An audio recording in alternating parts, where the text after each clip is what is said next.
तो एक ईसाई है वही चेन्नई का मशहूर पास्टर विकास सोरेन। उसने कई सारे आजकल प्रश्न पूछ रहा है हिंदू समाज और हिंदू धर्म और हिंदुस्तान और हिंदुत्व के मूल जो विचार है उनके ऊपर। तो उसने काफी सारे प्रश्न पूछे हैं उसने। मैं एक एक करके इस राइज बैक के प्रत्येक आक्षेप और प्रत्येक प्रश्न का जवाब दूंगा, वो भी शास्त्रों से। और इसके लिए मैं मनुस्मृति इस्तेमाल करूंगा। मनुस्मृति जो लिखा, जिसका अनुवाद किया, लिखा तो है मनु ने 10,000 बिफोर क्राइस्ट में, आधुनिक विशेषज्ञों और वैज्ञानिकों के हिसाब से। और इस मनुस्मृति का संस्करण का टीकाकार है पंडित रामेश्वर भट्ट, प्रकाशक है चौखंबा संस्कृत प्रतिष्ठान दिल्ली। तो सबसे पहले इस राइस बैग पास्टर विकास सोरेन ने पूछा है कि उसने सबसे पहला सवाल उसने किया है, मनुस्मृति के फेक पीएचडी होल्डर बताओ कहां शूद्रों को ब्राह्मण होता है, ब्राह्मण नहीं होता, ब्राह्मण बनाने वाला संस्कार है। एक दो अपवाद को गिना करके नियम बतलाने का प्रयास कर रहे हो, नियम दिखाओ। मनुस्मृति से शूद्र का प्रमोशन ब्राह्मण में होता है। तो यह सवाल है पास्टर विकास सोरेन का। तो मैं इसका जवाब देता हूं। शूद्र टू ब्राह्मण संस्कार, इसका जवाब देता हूं। सबसे पहला बात, बेटा पास्टर राइजबैक विकास सोरेन, जन्म से सब शूद्र थे।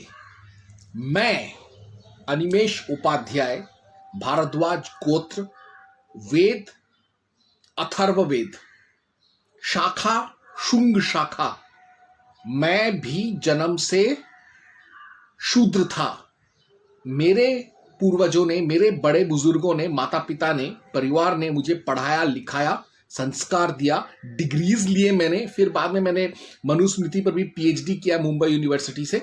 तो इसलिए मैं आज खुद को शिक्षित मानता हूं, पढ़ा लिखा मानता हूं। इसलिए मैं ब्राह्मण बनने के और कहलाने के मैं काबिल हूं। जन्म से हर कोई शूद्र होता है। इसका मैं तो ये सवाल तेरा, इसका मैं प्रमाण देता हूं। मनुस्मृति अध्याय 2 श्लोक 147 से। तो श्लोक ऐसा है, कामात्मा पिता चैनं यदुत्पादयतो मिथः संभूर्ति तस्य तांग विद्याध्य धनो नाव मवि मिवा जयते। अर्थात माता पिता प्रणय करके काम के वश होकर इसे पैदा करते हैं, जिससे यह योनि में उत्पन्न होता है। यह केवल इसका जन्म मात्र है। आगे मनुस्मृति 2.148, आचार्यस्तस्वस्य यांग जातिं विधि वद्वेद्व पारमः उत्पादयति सावित्रिया सा सत्या सा जरामरा। अर्थात वेद का जानने वाला आचार्य इसको विधि पूर्वक जो गायत्री से जन्म देता है, वही जाति सत्य, अजर और अमर है। यानी पढ़ाई लिखाई नहीं करोगे तो ब्राह्मण भी कभी ब्राह्मण कहलाने के योग्य नहीं होता। पढ़ाई लिखाई यदि शूद्र भी करे, वो आधुनिक पढ़ाई लिखाई और धार्मिक पढ़ाई लिखाई दोनों करे, तो वही असली ब्राह्मण है। और तो ऐसा करने से शूद्र भी ब्राह्मण कहलाने का हक रखता है हिंदुत्व में और हिंदू धर्म में। आगे इसी से प्रमाणित होता है कि शूद्र आदमी होता है अशिक्षा और अज्ञान के कारण। इसीलिए मनुस्मृति 10.4 इस बात को उजागर करता है। मैं आपको पढ़ के सुनाता हूं।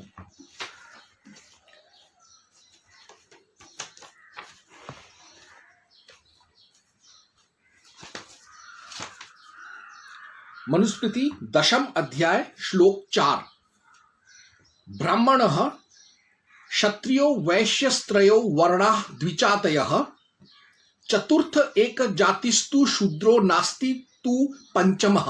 अर्थात उपनयन संस्कार युक्त होने से ब्राह्मण, क्षत्रिय और वैश्य, ये तीनों वर्ण द्विजाति कहते हैं। उपनयन संस्कारहीन चौथा वर्ण शूद्र एक जाति है। इनके सिवाय पांचवा वर्ण नहीं है। अर्थात मनुवाद में सिर्फ 4 वर्ण है, 4 जात है, 4 जाति हैं। ब्राह्मण, शूद्र, वैश्य, क्षत्रिय, ये चारों जातियां हिंदू हैं। अर्थात शूद्र, वनवासी, Dalit, scheduled caste, other backward community, denotified tribal, scheduled tribe, forest tribe, Mahadalit, below poverty line, ये सारे लोग भी आर्य ही हैं, हिंदू ही हैं। इनमें से जो लोग पढ़ाई लिखाई नहीं कर पाते बेचारे, उनको पेट भरने के लिए श्रम करना पड़ेगा, मजदूरी करना पड़ेगा, इसीलिए उनको शूद्र कहा जाता है। और कुछ नहीं, पढ़ाई लिखाई करो और समाज में ऊपर उठ जाओ। यह है हिंदुत्व, यह है हिंदूवाद। अब इसके कई प्रमाण मैं आपको देता हूं, ऐतिहासिक प्रमाण। ऋषि ऐत्रेय जो थे वो एक दास के पुत्र थे और उनके पूर्वज अपराधी थे। फिर भी ये आगे चलकर ब्राह्मण बन जाते हैं। ऐत्रेय ब्राह्मण लिखते हैं और ऐत्रेय ब्राह्मणोपनिषद भी लिखते हैं। ऐलूष ऋषि वास्तव में दासी के पुत्र थे और वो जवानी के दिनों में वो एक लंपट और जुआरी थे, परंतु उनके गुरु ने उनको शिक्षा दिया। आगे चलकर उन्होंने ऋग्वेद पर टिप्पणी लिखा और कई सारे वैज्ञानिक खोज भी उन्होंने किए और अंत में उन्हें ऋषियों ने उनको आचार्य पद दिया। ये ऐत्रेय ब्राह्मण 2.19 में दर्ज है। छांदोग्य उपनिषद में एक सत्यकाम जाबाला का नाम आता है, जो एक दासी और एक वैश्या का पुत्र था, लेकिन फिर भी उसके आचार्य उसे शिक्षा देते हैं और उसको ब्राह्मण बनाते हैं। प्रसाद जो है वो राजा दक्ष का बेटा था, परंतु अपने कुकर्मों की वजह से वो गरीब बन गया, शूद्र बन गया, अशिक्षित रहा। लेकिन फिर बाद में उसने अपना शिक्षा खत्म किया, तपस्या किया और पश्चाताप करने के बाद वो वापस ब्राह्मण बन गया। ये विष्णु पुराण 4.1.14 में दर्ज है। इतिहास का अगर आप बात कर लें तो महाराणा प्रताप जो थे उन्होंने पुंजा भील को क्षत्रिय पद दिलाया था। भील जो थे वो किसी जमाने में राजा हुआ करते थे, लेकिन युद्धों की वजह से वो गरीब होते गए और जंगलों में खिसक गए। उन्हीं जंगल के निवासी भीलों को महाराणा प्रताप ने मुख्य धारा में लाए और उनका सरदार पुंजा भील को राजा बनाया। इसीलिए राजपूताना में आज भी कई क्षेत्रों में भील राजा हैं।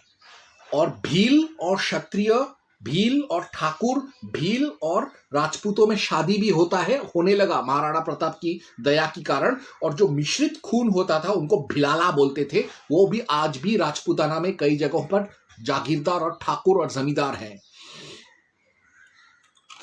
पंडित कौटिल्य, विष्णुगुप्त, चाणक्य ने एक शूद्र हो गए क्षत्रिय शूद्र को चंद्रगुप्त मौर्य, सम्राट चंद्रगुप्त मौर्य बनाया। शिवाजी ने जब अपना फौज खड़ा किया था तब उन्होंने चमारों और कोली जो कि जनजाति थे उन लोगों को उन्होंने क्षत्रिय पद दिलाया। कई गरीब मराठाओं को उन्होंने सरदार बनाया। उन्होंने बंगाल में महारानी रासमणी नाम की एक बहुत बड़ी ठकुराइन थी। वो एक गरीब शूद्र कन्या थी। उनका विवाह एक ठाकुर ने किया, एक जमींदार ने किया, तो वहां से वो महारानी रासमणी के नाम से प्रसिद्ध हुई। और उन्होंने ही दक्षिणेश्वर का मठ बनाया, दक्षिणेश्वर का मंदिर बनाया, जहां के पुजारी भगवान श्री रामकृष्ण परमहंस थे। विवेकानंद वो भी नीचे कुल में पैदा हुए थे, लेकिन आज उनको स्वामी विवेकानंद के नाम से पूरा कायनात जानता है। ऋग्वेद में एक राजा थे जो थे तो क्षत्रिय, लेकिन उनकी एक पत्नी थी जो दासी थी या दास कबीले की थी, तो उनके बेटे का नाम था सुदास। सुदास ने पूरे उत्तर भारत पर कब्जा किया था और वो बहुत बड़े सम्राट थे वैदिक युग के। वाल्मीकि वो भी शूद्र थे। लेकिन हम हमेशा जब भी रामायण पढ़ते तो सबसे पहले वाल्मीकि को प्रणाम करते, उनका पहला चित्र देखते हैं हम रामायण के पुस्तक पर।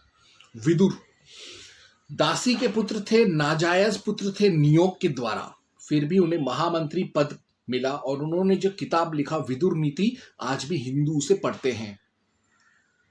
झांसी की रानी लक्ष्मीबाई का जब हम नाम लेते हैं तो उनकी दलित सेनापति झलकारी बाई को कोई नहीं भूलता। उनकी प्रतिमाओं पर आज भी ब्राह्मण और सारे हिंदू माला चढ़ाते हैं। बिरसा मुंडा, तांतिया भील, ये भी वनवासी थे, जनजाति थे, लेकिन आज भी हम हिंदू उन्हें अपना पूर्वज मानकर पूजा करते हैं। दुर्गावती वो गोंडा साम्राज्य की थी, गोंडा जनजाति की थी, लेकिन उन्होंने अपना खुद का साम्राज्य खड़ा किया, राज्य खड़ा किया और अकबर से लोहा लिया, जिसकी वजह से हम उन्हें आज भी देवी का दर्जा देते हैं। पन्ना दाई ने अपने पुत्र का कुर्बानी दे दिया, लेकिन अपने राजकुमार को बचाया, इसीलिए आज भी पन्ना दाई का मूर्तियों पर माला चढ़ाते हैं राजपूत।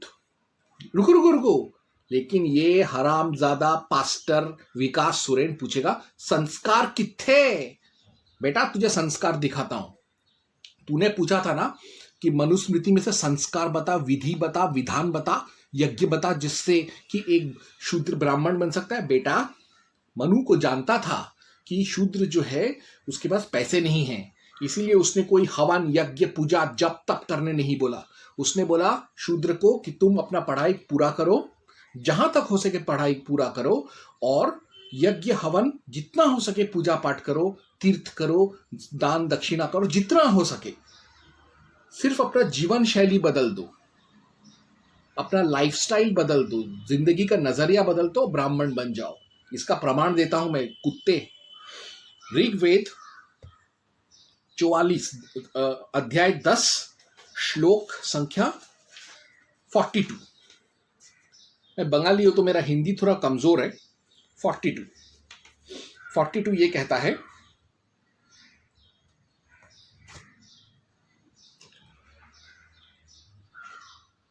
तपोवीज प्रभावस्तु ते गच्छन्ति युगे युगे उत्कर्षे चापकर्षे च मनुष्येष्वि जन्मतः। अर्थात उक्त 6 प्रकार के पुत्र युग युग में तप और वीर्य के प्रभाव से जन्म की अपेक्षा मनुष्यों में उत्तम और नीच हो जाते हैं। जैसे तप के प्रभाव से विश्वामित्र क्षत्रिय से ब्राह्मण हो गए। अर्थात अगर किसी शूद्र का पिता ब्राह्मण है, क्षत्रिय है, वैश्य है, तो उसके अंदर तो बाप का खून है, तो वो शूद्रा माता के कोख से जन्म लेते हुए भी वो ब्राह्मण, क्षत्रिय या बनिया कहलाया जाएगा, यानी उच्च जाति का कहलाया जाएगा, क्योंकि उसका बाप जो है, जिसके साथ उसकी माँ ने कानूनन विवाह किया है, सामाजिक तौर पर जिसने विवाह किया है, उसका बाप तो ब्राह्मण है, तो वो भी ब्राह्मण ही कहलाएगा। और भी सुनिए, अब और भी है। मनुस्मृति 10.65 ये कहता है, शूद्रो ब्राह्मणता मेति ब्राह्मणश्चैति शूद्रताम क्षत्रियात् जातमेवं तु विद्याद्वैशात्य तथैव च। अर्थात जैसे शूद्र ब्राह्मण हो जाता है और ब्राह्मण शूद्र हो जाता है, वैसे ही क्षत्रिय और वैश्य से उत्पन्न हुए शूद्र भी क्षत्रिय और वैश्य हो जाते हैं।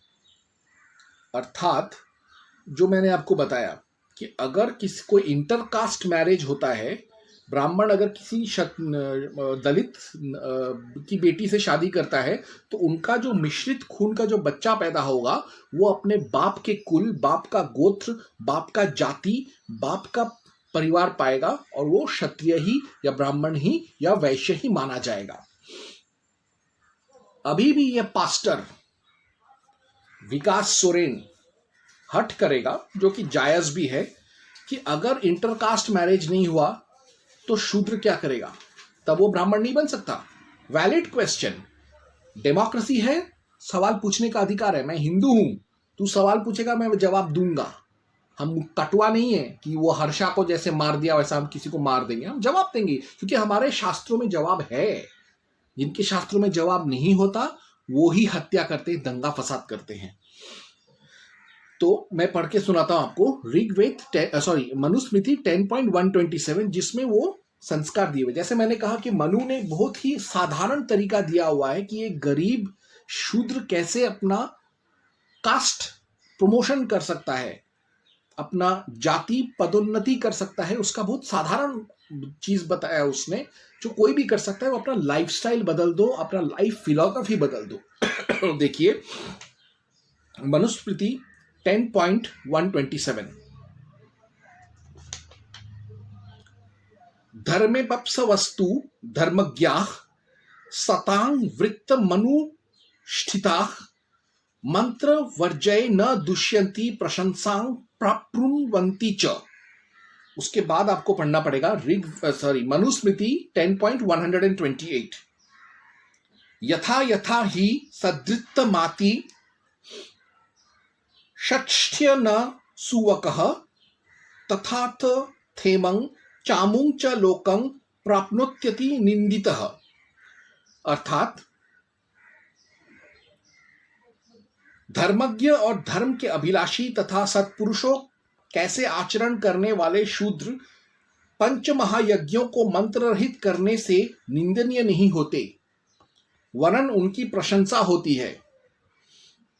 पराई निंदा न करने वाला शूद्र जिस प्रकार द्विजातियों की सेवा करता है, उसी भांति अनिंदित होकर इस लोक और परलोक में सुख पाता है। अर्थात अगर उसने धार्मिक शिक्षा नहीं भी मिला हो, अगर उसको मंत्र उच्चारण विधि विधान नहीं भी आता हो, अगर वो गलती भी करे, लेकिन वो प्रयत्न करता रहे, कोशिश करता रहे, तो भी उसको कोई सजा नहीं देगा, ना उसके ऊपर ईश्वर कभी रुष्ट होंगे।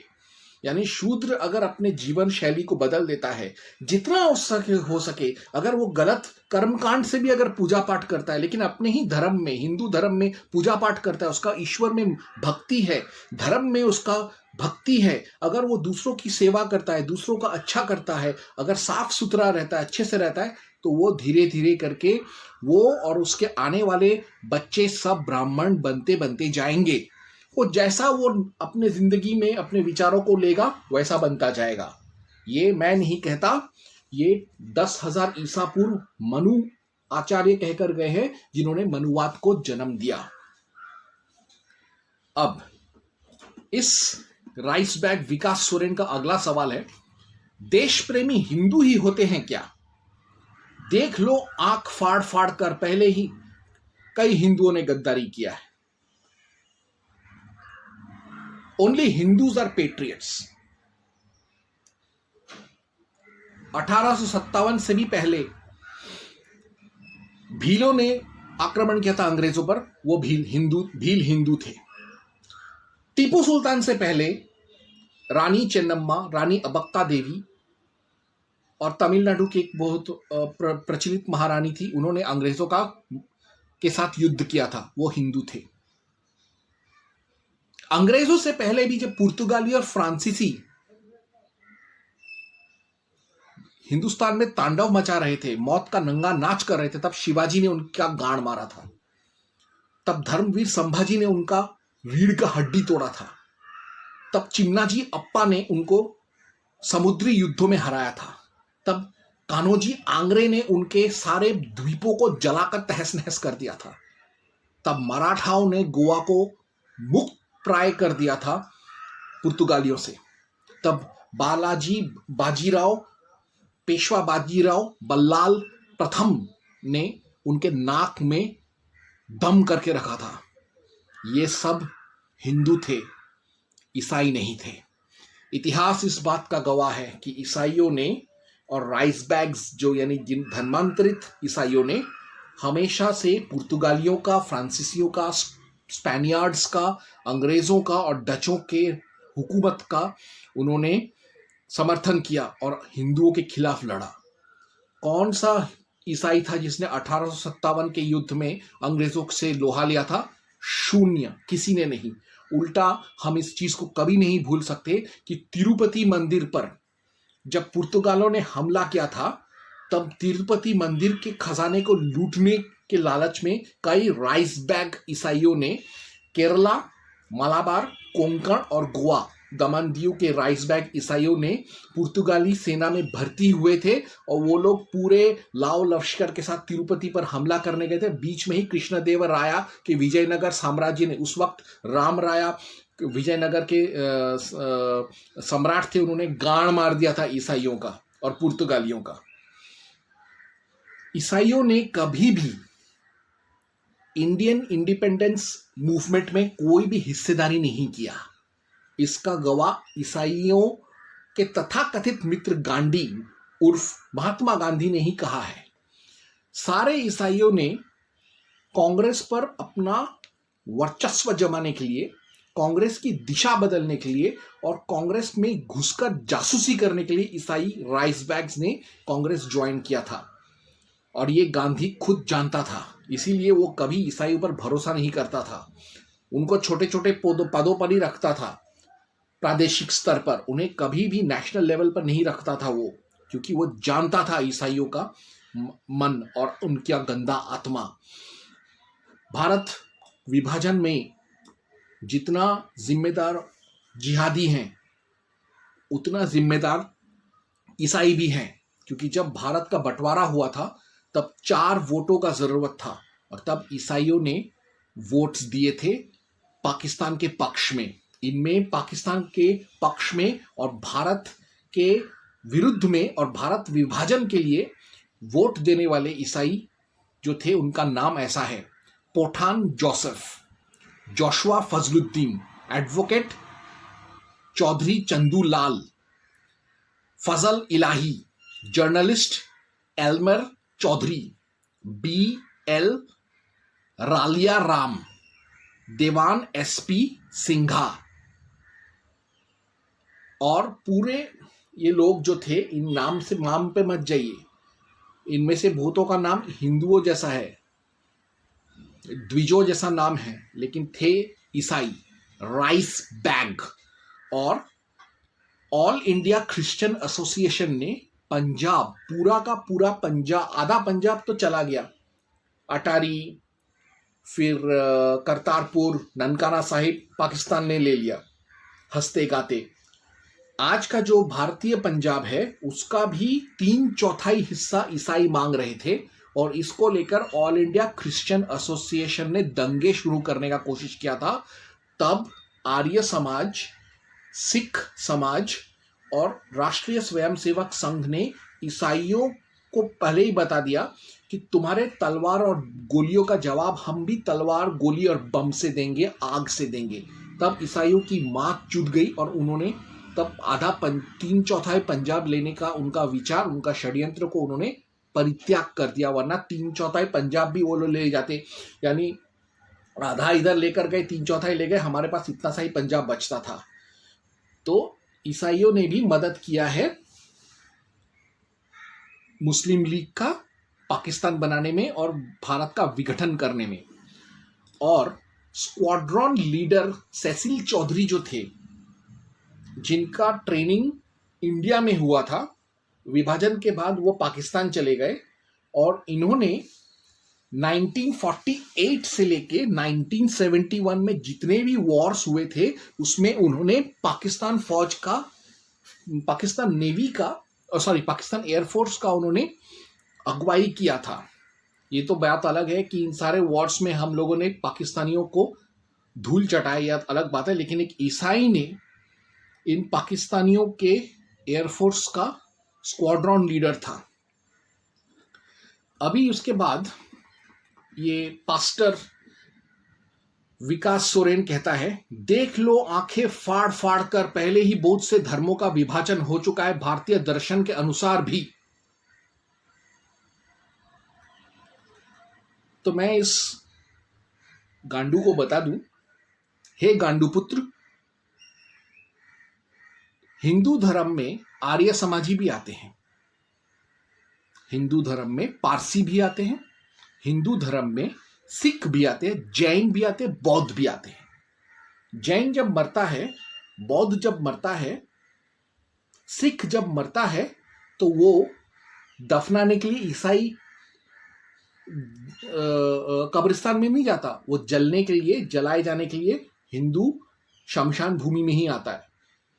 गुरु ग्रंथ साहिब उठाकर देख ले, तेरे को उसमें राम, कृष्ण, चंडी, दुर्गा, इनके बारे में मंत्र मिलेंगे। बौद्ध आज जो जय भीम जय मीम बोलने वाले कोरेगांव के गद्दार जो हैं, उनकी बात नहीं कर रहा हूं, लेकिन जो मूल बौद्ध ग्रंथ हैं उनमें हिंदू शास्त्रों का ही झलक मिलेगा, हिंदू दर्शन ही मिलेगा। और यही चीज जैनों पर भी लागू होता है। पारसी जो है वो जिस धर्म को मानते हैं वो ऋग्वेद और अथर्ववेद का कार्बन कॉपी है। और ऋग्वेद में ही लिखा है कैसे पारसी लोग अलग होकर उस देश में चले गए, तो वो लोग अलग देश अलग धर्म बनाने लगे। लेकिन पारसियों और हिंदुओं में यानी वैदिक आर्यों में ताना बाना रिश्ता बना रहा और आज भी है। तो कोई भी धर्म विभाजित नहीं हुआ। और ना ही कभी सुना नहीं होगा कि हिंदू और जैन लड़ रहे हैं, दंगे हो रहे, हिंदू बौद्ध या हिंदू सिख या हिंदू पारसी दंगे हो रहे। वो तुम ईसाइयों में होता है, Protestant versus Catholic, Catholic versus Orthodox, तुम लोगों में होता है, हम लोगों में नहीं। और भी ये ईसाई बोलता है, कौन से धर्मशास्त्र में लिखा है जात कर्म नामकरण संस्कार के बाद हिंदू हो जाता है? मैंने तेरे को श्लोक पढ़ के बताया, मैंने तेरे को आराम से मैंने बता दिया कि ऋग्वेद 10.65, 10.127, 10.128 और 10.42 में साफ साफ लिखा है कि शूद्र जो है ब्राह्मण बन सकता है। अगर तुझे यकीन नहीं आता तो मैं वापस, तुझे अगर समझ में नहीं आया, मैं वापस तुझे वो श्लोक पढ़ के सुनाता हूं।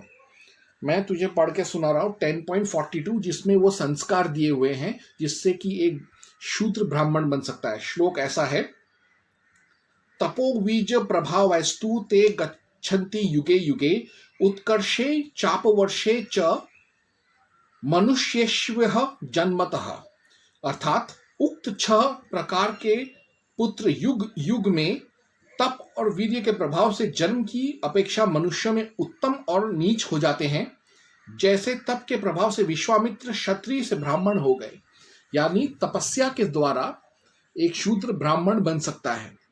अगर वो तपस्या करने को वो उत्साहित नहीं है, समय नहीं है, या उसके पास उतना कोई गुरु नहीं है उसके पास, तो भी कोई प्रॉब्लम नहीं है। तो भी सिर्फ अपना लाइफस्टाइल जीवन शैली बनाकर धार्मिक होते होते धीरे धीरे से वो शूद्र ब्राह्मण बन सकता है। ये मैं नहीं कहता, मनुस्मृति 10.127 to 128 कहता है। धर्मेप्स वस्तु धर्मज्ञा सतांग वृत्त मनुस्तिष्ठता मंत्रवर्ज्ये न दुष्यन्ति प्रशंसां प्राप्नुवन्ति च। यथा यथा हि सदृत्तमाति षट्थतन्य सूयकः तथा तथेमं चामुं च लोकें प्राप्नोत्यनिन्ततः। अर्थात धर्म और धर्म के अभिलाषी तथा सत्पुरुषों जैसे आचरण करने वाले शूद्र पंच महायज्ञों को मंत्रहित करने से निंदनीय नहीं होते, वरन उनकी प्रशंसा होती है। पराई निंदा ना करने वाला शूद्र जिस प्रकार द्विजातियों की सेवा करता है, उसी भांति आनंदित होकर इस लोक और परलोक में सुख पाता है। ये हुआ। उसके बाद ये अंग्रेज की औलाद पास्टर विकास सोरेन राइसबैक कहता है, अंग्रेजों का माल तो तुम्हारे तरह हिंदू ही पहले चख लिए थे, फिर मजा आने लगा तो रख लिए अंग्रेजों को, तो तुम क्या हुए 2 रुपये वाले।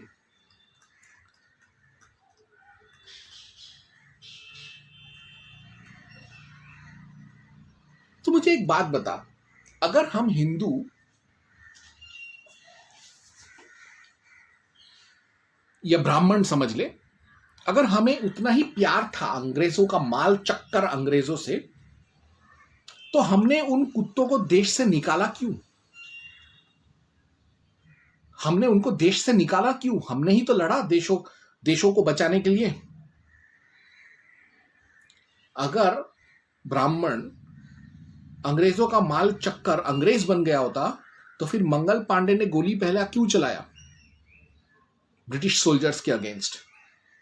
तात्या तोपे ने ब्राह्मण, झांसी की रानी लक्ष्मीबाई ब्राह्मण, नाना फडणीस ब्राह्मण, वासुदेव बलवंत फड़के ब्राह्मण, नेताजी सुभाष चंद्र बोस क्षत्रिय और विनायक वीर दामोदर पंत सावरकर वीर सावरकर ब्राह्मण। इन लोगों ने अंग्रेजों के खिलाफ, लोकमान्य बाल गंगाधर तिलक ब्राह्मण, चापेकर बंधु ब्राह्मण। इन्होंने क्यों लड़ा अंग्रेजों को भगाने के लिए, और भगाया ना अंग्रेजों को। किसी भी मुक्ति आंदोलन में ईसाइयों का कोई योगदान नहीं था, उल्टा पाकिस्तान के जन्म देने में और भारत का विभाजन करने में ईसाइयों का मुसलमानों के साथ हिस्सेदारी था। ये मैं पहले ही बता चुका हूं। और मैं एक और चीज बताता हूं कि अंग्रेजों ने भारत में लघु उद्योग और पारिवारिक उद्योगों और पूरे जो कृषि उद्योग है उसका सर्वनाश कर दिया था, स्वदेशी उद्योगों का विनाश कर दिया था। तो सामान कहां से लाते? जीसू के गुदा से नहीं ना। इसीलिए हमको अंग्रेजों से माल खरीदना पड़ता था। जब भारत विभाजन के बाद भी, भारत के मुक्ति मिलने के बाद भी शुरुआती दौरों पर हम हिंदुस्तानियों को विदेशों से सामान लेना पड़ता था। अभी हम लेते हैं, उल्टा अब हम एक्सपोर्ट करते हैं। हम लोग स्वावलंबी हो गए हैं।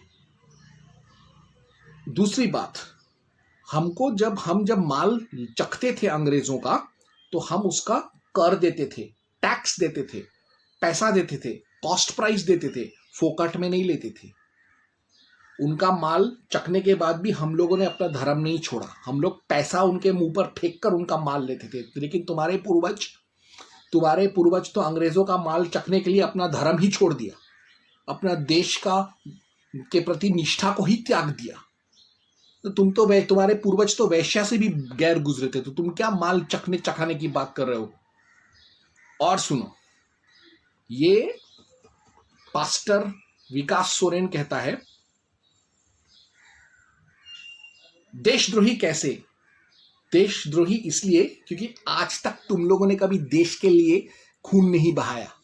उल्टा जब भी हिंदुस्तान न्यूक्लियर टेस्ट करता है, कहीं पे कोई न्यूक्लियर पावर प्लांट बनाता है, फौरन तुम ईसाई लोग पहुंच जाते हो पर्यावरण रक्षा के नाम पर न्यूक्लियर टेस्ट्स को बंद करने के लिए, न्यूक्लियर पावर प्लांट को बंद करने के लिए, वेपन्स फैक्ट्री को बंद करने के लिए। रायबरेली में AK-47 का फैक्ट्री खोला मोदी ने।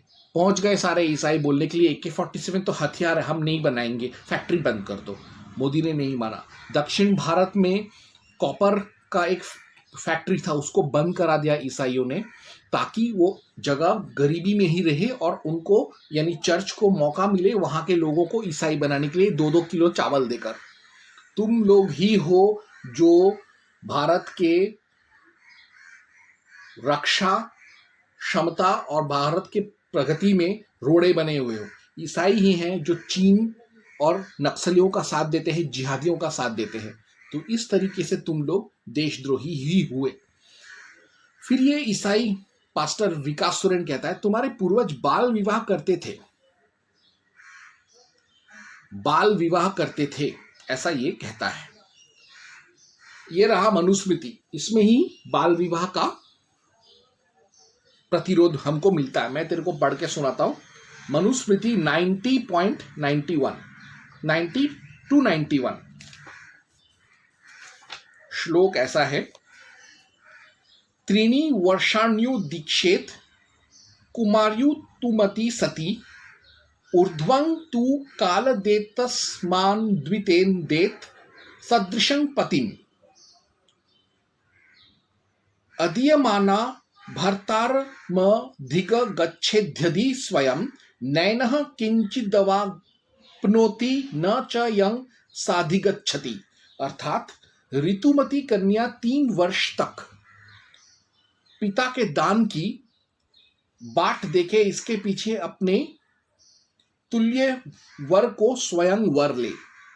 पिता आदि के दान न करने पर यथा समय कन्या किसी पुरुष को पति रूप से वर ले तो उसे व पति को कुछ पाप नहीं होता। अर्थात मनु कह रहा है कि रज आने के यानी मेंस्ट्रुएशन आने के 3 साल के बाद लड़की शादी कर सकती है या उसका शादी कराया जा सकता है। अगर वो चाहे तो स्वयंवर या गंधर्व विवाह भी कर सकती है। यानी ऋतु के 3 साल के बाद, यानी मेंस्ट्रुअल साइकिल शुरू होने के, मेंस्ट्रुएशन के शुरू होने के 3 साल बाद तो लड़की, बाल विवाह तो वो हुआ नहीं, यानी 16-17 साल में ही शादी कर रही है। 18 साल भले ना हो, 16 से 18 साल के बीच में शादी कर सकती है। तो इतनी छोटी छोटी बाल विवाह तो हमारे हिंदुओं में पहले नहीं था।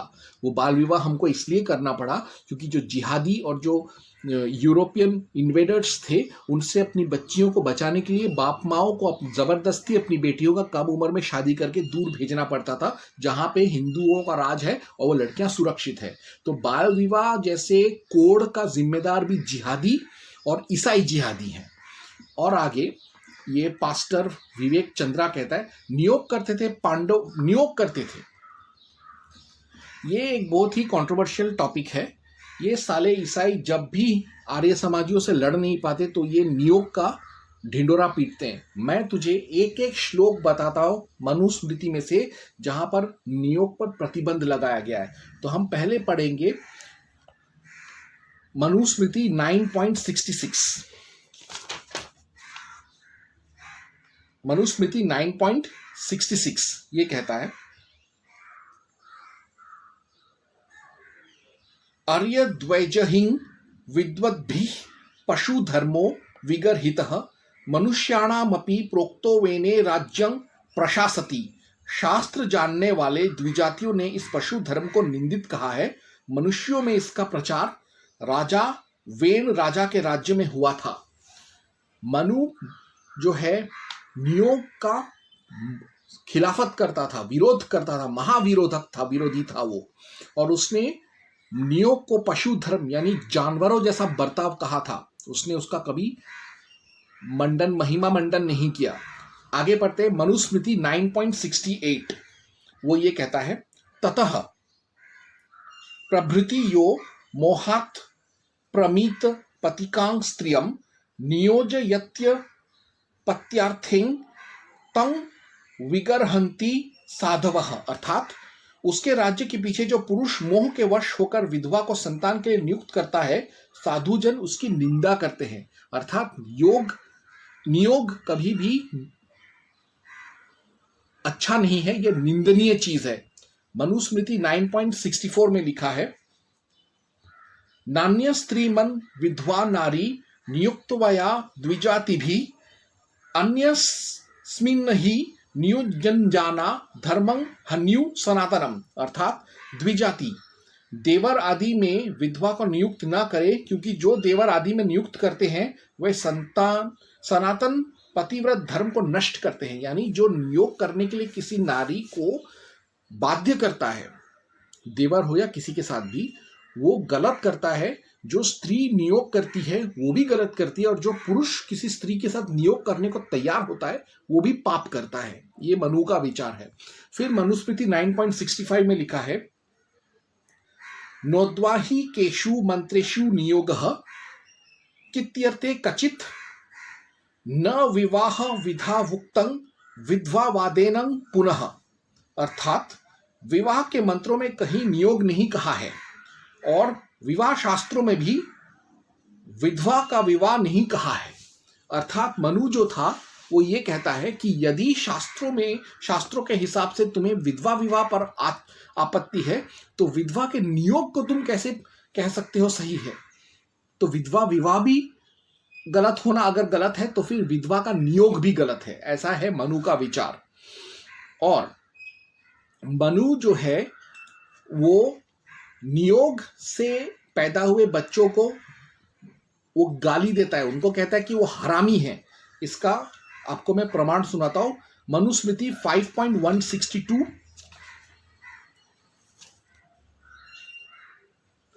ये कह रहा है, योन्यात्पन्ना प्रजास्तिह न चापन्य परिग्रहे न द्वितीयश्च साध्वीनां कच्चिद तर्पोदिश्यते। इस संसार में दूसरे से उत्पन्न हुई संतान और दूसरे की स्त्री में उत्पन्न की हुई संतान शास्त्र रीति से संतान नहीं कहाती, और पतिव्रता स्त्रियों को दूसरा पति कहीं नहीं कहा है। तो इसमें साफ साफ लिखा है कि मनुस्मृति के हिसाब से जो बच्चे पैदा होते हैं नियोग के द्वारा वो ठीक नहीं है। और मनु ये भी कहता है कि नियोग करने की कोई ज़रूरत नहीं है। अगर आपके पास पुत्र नहीं है, पुत्री नहीं है, कोई बात नहीं, बिना संतान के भी आप स्वर्ग जा सकते हो, आप जिंदा रह सकते हो। इसका प्रमाण देखिए, मनुस्मृति 5.159, अनेकानि सहस्राणि कुमार ब्रह्मचारिणाम दिवंगतानि विप्राणाम कृत्वा कुल संततिम। कई हजार कुमार ब्रह्मचारी ब्राह्मणों ने कुल में बिना संतान उत्पन्न किए भी निज ब्रह्मचर्य के बल से स्वर्गलोक पाया है। और मनुस्मृति 9.41 में साफ साफ मनु कहते हैं कि किसी भी पुरुष को कभी भी किसी स्त्री के साथ किसी भी सिचुएशन में नियोग नहीं करना चाहिए। प्रमाण देखिए, तत्प्राज्ञेन विनीतेन ज्ञान विज्ञान वेदिना आयुष कामेन वक्तव्यं न जातु परयोषिति। अर्थात प्राज्ञ और विशेष करके नम्न और वेद आदि शास्त्रों का जानने वाला और दीर्घजीवी होने का इच्छुक पुरुष कदापि पराई स्त्री में बीज न बोवे। इसी संदर्भ में मनु 9.43 में कहते हैं, इसी बात को अलग अंदाज में समझाते हैं, नश्यति पूर्य तथा विद्वह दुखे विद्ध मनु विद्यतः तथा नश्यति वैव क्षिप्रं बीजं पर परिग्रहे। जैसे अन्य के बधे हुए मृग के शरीर के किसी छेद में फेंका गया दूसरे का बाण निष्फल होता है, उसी भांति पर स्त्री में बोया हुआ बीज भी निष्फल होता है, क्योंकि स्त्री को संतति मिलती है। इन सब चीजों से मनु ने नियोग पर प्रतिबंध लगाया है। और सबसे बड़ी बात, मनुस्मृति 2.93.94 में मनु कहते हैं कि नियोग करने से नियोग की इच्छा और काम की इच्छा और बढ़ता जाता है, और ये अच्छी बात नहीं है। ये अंततः इंसान को नाश की तरफ लेके जाता है। मैं आपको पढ़ के सुनाता हूं, मनु 2.93-94। श्लोक ऐसा है, इंद्रियाणां प्रसंगेन दोष मृच्छत्य संशयम संनियम्य तु तान्येव तथा सिद्धिं नियच्छति न जातु कामः कामानामुपभोगेन शाम्यति हविषा कृष्ण वतर्मेव भूय एवामिव धते। अर्थात मनुष्य इंद्रियों के प्रसंग से निसंदेह दोष को प्राप्त होता है, उन्हीं को रोककर सिद्धि पाता है। इच्छा विषयों के उपभोग से कभी शांत नहीं होती, घृत से अग्नि के समान बार बार अधिक ही बढ़ती है। तो इसमें मनु का कोई दोष नहीं है। मनु ने उल्टा नियोग नहीं करने को उसने 1000 बार बोला है। रहा बात पांडव का, तो ये राइसबैक कहता है, पांडवों के 5 पति रखते थे, फिर तुम क्यों नहीं करते? हम पांडवों के साथ इसलिए नहीं है क्योंकि पांडवों ने जो किया वो मनुस्मृति के विपरीत है, मनुवाद के विपरीत है। दूसरी चीज, महाभारत कोई पढ़ के देख ले, पांडवों के 5 पतियों का एक बीवी होने के कारण ही पूरा महाभारत हुआ। वो भी एक कारण था, जमीन राज्य तो एक कारण था ही। पांडवों के साथ कौरवों का एक शत्रुता का एक और कारण था कि 5 पति मिलकर एक पत्नी रखते थे। इस पर भी दुर्योधन द्रौपदी को बुरा मानता था और उसके साथ बलात्कार करने का कोशिश किया, चीरहरण करने का कोशिश किया। ये भी एक बहुत बड़ा कारण था महाभारत का। इसलिए हम लोग पांडवों का बात को नहीं मानते, क्योंकि पांडवों ने जो बोला वो सनातन धर्म के विपरीत है। फिर ये कहता है, ये ईसाई राइसबैक कहता है, ऋषियों के मजे लेने के लिए अपनी अपनी बहन बेटियों बहुओं को देते थे नियोग के लिए, अब क्यों नहीं करते? मैंने तुझे पहले बता दिया मादरचोद कि नियोग हिंदू धर्म के विपरीत है, तो हम क्यों करें? और बहन बेटियों को देने का रिवाज तुम ईसाइयों का था, मैं प्रमाणित करता हूं। मनु ने नियोग पर प्रतिबंध लगाया, इसलिए हम लोग नहीं करते। दूसरी बात, तू कह रहा है कि ऋषि लोग मौज मस्ती करते थे। भैंचोद, तुम्हारे पूरे चर्च में, पूरे दुनिया में हजारों सेक्स स्कैंडल्स हुए हैं। कई पादरी, चर्च के पादरी और private pastors rape, gang rape और पोर्नोग्राफी, पेडोफिलिया के तहत सजा काट रहे हैं और जेल में हैं। सबसे बड़ा प्रमाण तेरा फादर फ्रैंको मलक्कल, जिसके ऊपर 30 नन का साथ रेप करने का, उनको गर्भवती बनाने का, जबरदस्ती करने का आरोप है। उनको तुम्हारा पोप सेंटहुड देने वाला है। यह है तुम्हारे ईसाई पादरी और पोप्स का धारा। मैं चाहूं तो पूरा एक वीडियो बना सकता हूं पोप्स के सेक्स स्कैंडल पर। खैर कोई बात नहीं, मैं कुछ एक का बताता हूं। पोप पियूस II पोप था, लेकिन इसके कई औरतों के साथ शारीरिक संबंध थे। 2 नाजायज बच्चे थे। एक बच्चा उसने स्कॉटलैंड में पैदा किया, दूसरा बच्चा उसने स्ट्रैसबुर्ग में ब्रेटन औरत एलिजाबेथ के साथ उसने पैदा किया। पोप इनोसेंट VIII उसने भी शादी किया था और उसके कई सारी रखैले थी। पोप क्लेमेंट VII उसका अपनी ही एक दासी सिमोनेटा डा कोलेविचियो के साथ एक नाजायज बच्चा था, जिसका नाम था एलेक्जेंड्रो दे मेडिची, जो बाद में ड्यूक ऑफ फ्लोरेंस बना। पोप पॉल III इसके 4 नाजायज बच्चे थे, 3 लड़के और 3 लड़कियां, और इसकी रखैल का नाम था Sylvia Ruffini. Pope Gregory XIII इसका मैग्डालेना फुल्चिनी के साथ एक नाजायज रिश्ता था और इसने ये रंडी खानों में भी जाता था। पोप लियो XII इसका एक स्विस गार्ड और एक नन के साथ जर्मनी में 3 नाजायज बच्चे पैदा किए थे उसने। पोप जॉन X इसका थियोडोरा नाम की एक औरत के साथ नाजायज संबंध थे और थियोडोरा की ही बेटी मारोजिया के साथ भी नाजायज संबंध थे। यानी सारा पोप जॉन X थ्रीसम करता था, बेटी माँ बेटी दोनों के साथ। पोप जॉन XII इसका अपनी खुद की माँ, खुद की बहन, खुद की बेटी, खुद की बहू के साथ नाजायज रिश्ते थे और कई और महिलाओं के साथ इसके नाजायज संबंध थे। पोप 11th अलेक्जेंडर VI इसके नाजायज संबंध थे वेनोजा दे कातनेई और जिलिया फार्नेस के साथ। पोप जूलियस II ये एक होमोसेक्सुअल था और पोप था। उसके बाद पोप बेनेडिक्ट IX इसके ऊपर बलात्कार के आरोप लगे थे, और वो भी आरोप लगाया था पोप विक्टर III ने। और भी है, जैसे कुछ गे पोप्स का बात बताता हूं, शायद तुझे मजा आ जाए।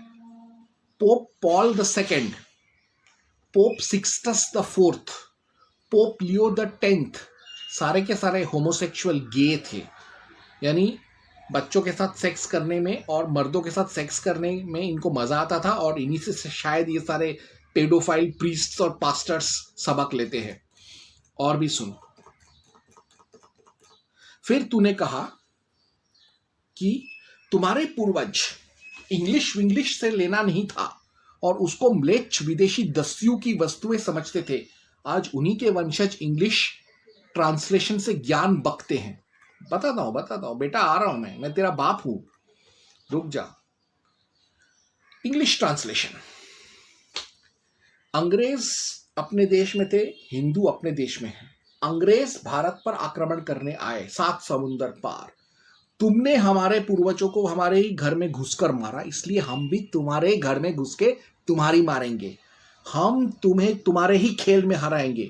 इसी मनोवृत्ति से हम हिंदू अंग्रेजी सीखते हैं, पैंट शर्ट पहनते हैं, ताकि हम अंग्रेजों को और ईसाइयों को उनके ही खेल में, उनके ही खेमे में घुसकर, उनके इलाके में घुसकर हम हाराएं। उन हर एक क्षेत्र में हम अंग्रेजों से मुकाबला करना चाहते हैं, इसीलिए हम उनके तौर तरीकों को सीखकर उनके ही इलाकों में, उनके ही क्षेत्रों में, उनके बिजनेस में हम उनको हराते हैं। इसीलिए हम अंग्रेजी सीखते हैं और कोई कारण नहीं है। उसके बाद इस ईसाई पास्टर विवेक सोरेन ने कहा है, तुम्हारे पूर्वज प्रथा मनाते थे, सती प्रथा मनाते थे। सती प्रथा का भी इसका मैं जवाब देता हूं। सती जो था इसलिए करते थे, सती या जौहार, जब कोई स्त्री यदि उसका पति मर गया और वो चारों तरफ शत्रुओं से घिरी हुई है, तब वो अपना इज्जत बचाने के लिए सती बनती थी या जौहार करती थी। सती शांति के समय होता था और जौहार युद्ध समय होता था। अब तू बोलेगा कि मनुस्मृति में इसके बारे में क्या कहा गया है, तो मैं उसका भी तुझे जवाब देता हूं।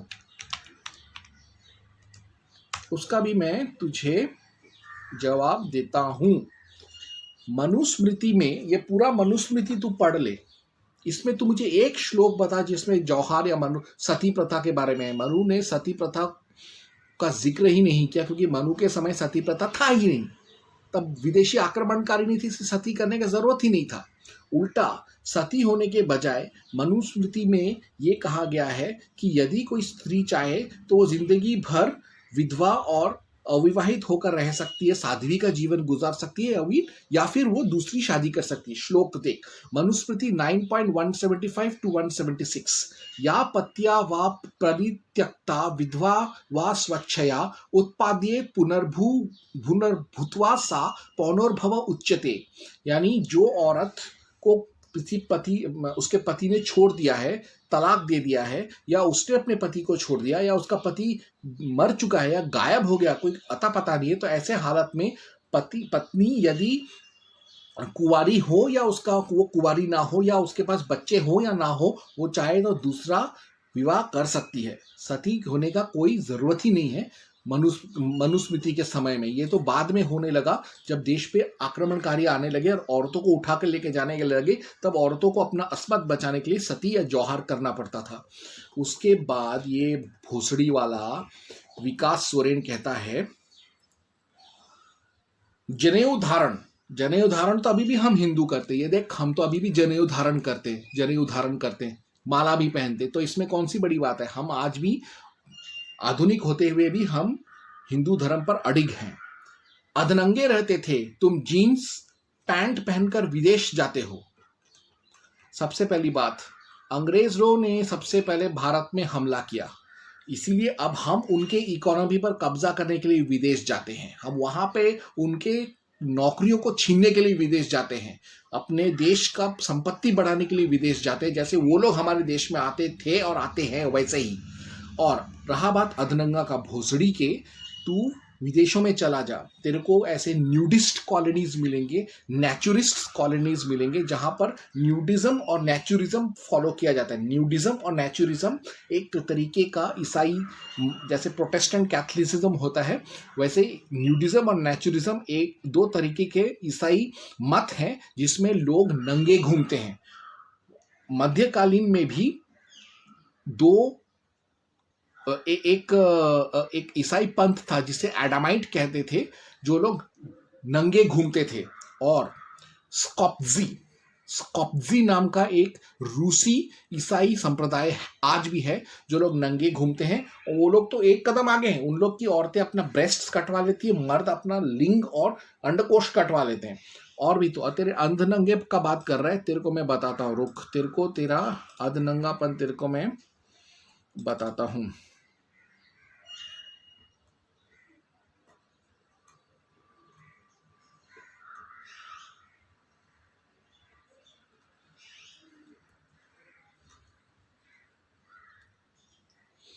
ये देख, बाइबल में कई प्रकरण हैं जिसमें कहा गया है कि ईसाई लोग नंगे घूमते थे। जैसे Habakkuk 2.16, drink thou also and let thy foreskin be uncovered.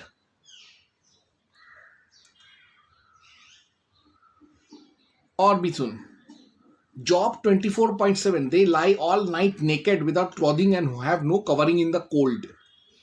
ठीक है, यानी नंगे पुंगे घूमते थे.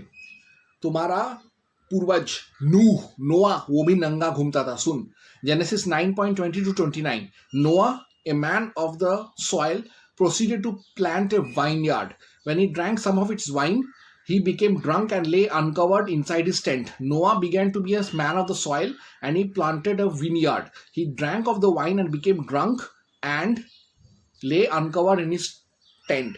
राजा दाऊद के प्रति अपना वफादारी साबित करने के लिए जोनाथन उसके सामने नंगा हो गया था. Jonathan showed his loyalty to King David by stripping nude.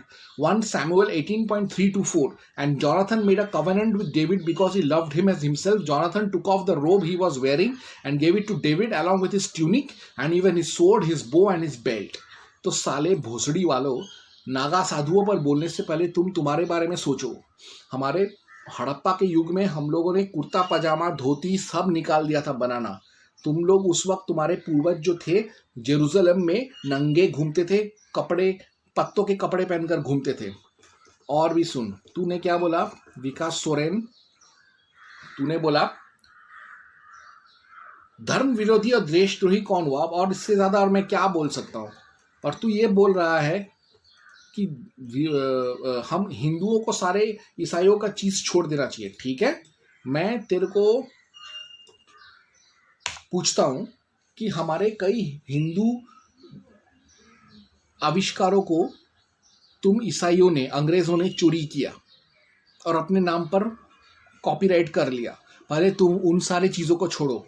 जिन जिन पहले ये सारी चीज हिंदुओं ने बनाया है या खोज किया है, उन सब चीजों को पहले ईसाई लोग व्यवहार करना बंद कर दे, फिर हम लोगों को ज्ञान दे, हम भी तुम्हारे सब चीजों को छोड़ देंगे. सुन, infrared band, chess, summer solstice, monsoon region, ludo, rugby, polo, sabre, electric cell, scimitar, embryology, elliptical planetary order, khukri, robotics, discovery of light velocity, discovery of trans Saturnian planets, black holes का ज्ञान, worm hole theory, cosmic axis mundi, parallel universe, time travel, multiple universe, expanding universe, nuclear energy, gravity law, tachyon speed, wheel, इन सब चीजों का खोज हिंदुओं ने किया. तुम लोग इन सब चीजों पर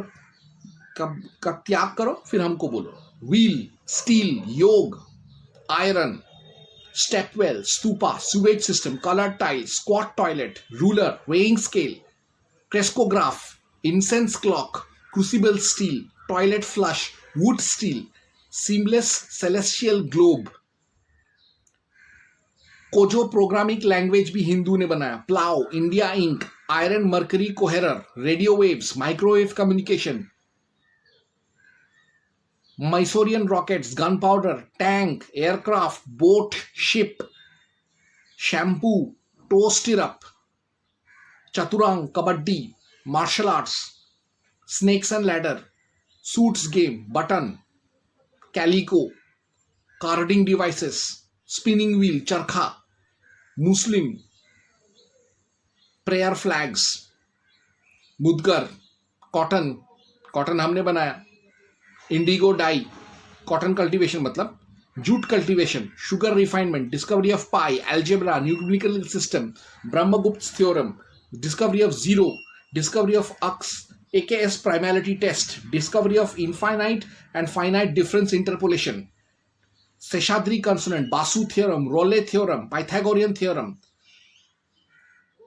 decimal system, Fibonacci numbers, trigonometry, discovery of gravity, Ramanuj theta function, Ramanujan prime, Ramanuj summation, Ramanuj graph, Ramanuj sum, Shrikhande graph, sign convention, cataract surgery, Ayurveda, Siddha medicine, cure for leprosy, cosmetic surgery, plastic surgery, limb transplant, Jaipur foot, lithiasis treatment, cesarean birth, diamond mining, diamond tools, zinc mining, Ramachandran plot, ammonium nitrite, Ashtekar variables, Bhatnagar Mathur magnetic interference balance, Bhabha scattering, Bose Einstein statistics, discovery of atoms and molecules, discovery of boson theory, Bronstein Ghosh Severini entropy, Chandrasekhar limit, Chandrasekhar number, Ramachandran map, Ramachandran angles, Raman effect, Raychaudhuri equation, इन सब चीजों और यहां तक कि email बनाया था 1978 में 14 वर्षीय Shiva Ayyadurai, university of medicine and dentistry of New Jersey में। तो इन सब चीजों को हमने बनाया। फिर stainless steel, rust free iron, इन सब चीजों को हम हिंदुओं ने बनाया। तुम पहले इन सब चीजों को त्याग दो, बोलो तुम्हारे पाश्चात्य पश्चिमी जगत को, तुम्हारे ब्रिटिश बापों को बोलो बंद करने के लिए इन सब चीजों का इस्तेमाल, फिर हमको ज्ञान चोदने हमको हमारे पास आओ, उससे पहले आना नहीं। और कभी भी हिंदुओं के या हिंदुओं के ऊपर ऐसा टीका टिप्पणी मत करना। हम भले ही हथियार ना उठाएं, लेकिन हम अपने दिमाग का हथियार से तुमको हरा देंगे, चाहे तुम कितना भी पढ़ा लिखा कर लो। ईसाई कभी भी दिमाग वाले हो नहीं सकते, क्योंकि वो राइस बैग होते हैं। मैंने मेरे प्रोफेशनल लाइफ में और पर्सनल लाइफ दोनों में देखा है, ईसाइयों के पास ना इंटेलिजेंस क्वोशेंट होता है, ना उनके पास इमोशनल क्वोशेंट होता है। तुम भी वैसे ही हो, और हिंदू धर्म के ऊपर बोलने से पहले 100 बार अपना गू खाना, फिर बात करने आना। जय हनुमान।